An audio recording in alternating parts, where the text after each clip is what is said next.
जल झूलनी एकादशी कथा। त्रेता युग की बात है। बलि नाम का एक दैत्य था।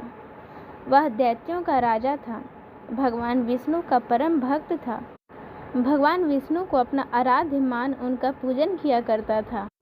साथ ही ब्राह्मणों का भी आदर सत्कार किया करता था। उन्हें कभी खाली हाथ नहीं लौटने देता था। बलि का इंद्र देव से बैर था। उसने अपनी शक्तियों से सभी देव देवताओं सहित इंद्र को जीत लिया था। तीनों लोकों पर विजय प्राप्त कर ली थी। दैत्य के शासन का विस्तार देखकर सभी देवता चिंतित हो गए कि पृथ्वी पर दैत्यों का शासन स्थापित हो गया है। इसीलिए सभी देवी देवता भगवान विष्णु की शरण में गए। उनकी स्तुति कर उनसे इस समस्या का समाधान मांगा।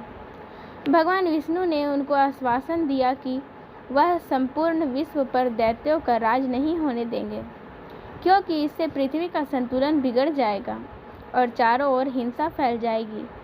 उन्होंने दैत्य राजा बलि से 3 लोक मुक्त कराने के लिए वामन अवतार लिया। यह भगवान विष्णु का 5वां अवतार था।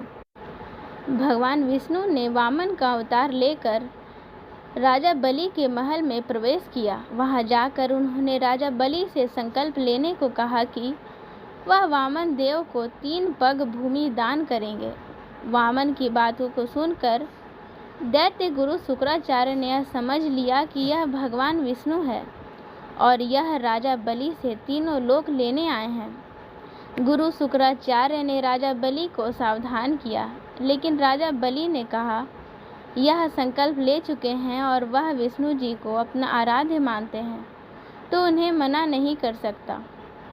और इस प्रकार अपने वचन और संकल्प के द्वारा राजा बलि ने वामन को 3 पग भूमि दान करने के लिए हामी भर दी।